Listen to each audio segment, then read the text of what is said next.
to avoid scandal, so our scandal-mongering media is, of course, ridiculing him. Have we tunneled to a new low in American politics? A panel ahead.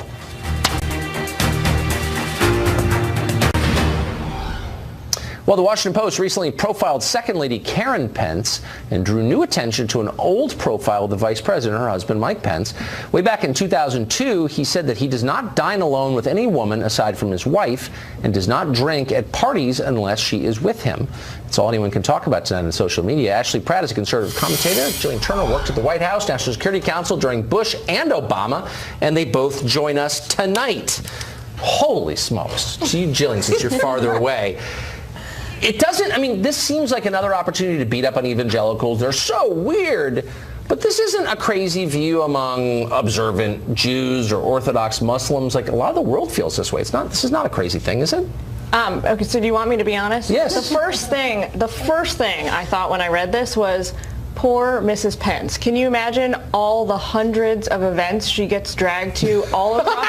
I would kill myself. Okay, well, you live in Washington, so you know what this really means. Oh, my God. Yeah. I felt so terrible for her. What a terrible arrangement. She definitely got the short end of the stick. That's hilarious, but also very true.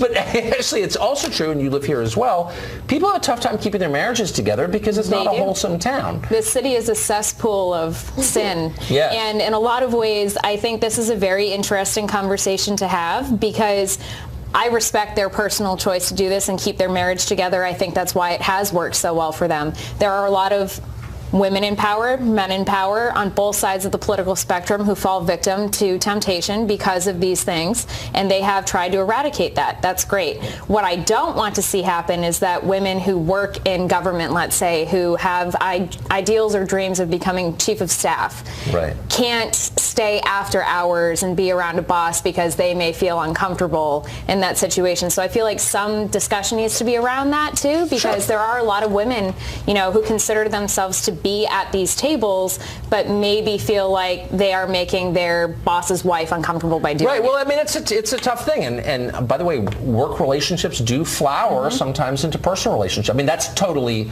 real. But what I'm just struck by is the judgment from people who make a living denouncing others for judging. Clara Jeffrey, editor of Mother Jones, went on this Twitter rant.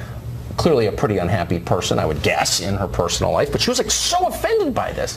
Why be offended by that? That's the part I don't get. From a values perspective, I have no issue with it. I agree with Ashley, though. When you take this into the professional realm and outside of your personal life, do whatever you want, you be you in your marriage. I'm thrilled for you that you found something that works. I would never want to judge somebody else's relationship. But when it comes to you're a public figure working in the U.S. government, which Vice President Pence has been for many years, how do you make this work so that it's not, you know, extremely disadvantageous for? No, I get it. And then how can you still have dinner with Angela Merkel without? But I agree with you on the the moral outrage. Yeah, you know, that's a little bit. And speaking of, really quickly, almost 400,000 people have now signed a petition demanding that Melania Trump, the First Lady, move to the White House from New York. She's already announced that she's coming here at some point after her son finishes his time at school. But there was, for many years, my whole life, you know, you don't attack the First Lady unless, like, she does something really newsworthy. What is this? This just seems crazy to me, right? Because she has said, and it may be unconventional that she's not in the White House, right? But she's still doing First Lady duties, even still being not in the White House. Right. And because she wants her son to finish school, she's somehow now being blamed. And the reason for it is they're paying an exorbitant amount as taxpayers for her security. What about all the vacations the Obamas went on that taxpayers paid for in exorbitant amounts? Well, whenever the left is upset about government spending, yeah, but we can't ever talk about I those wish we had more time. I know you agree, Jane. Thank you. How can I not agree with that? Thank you both.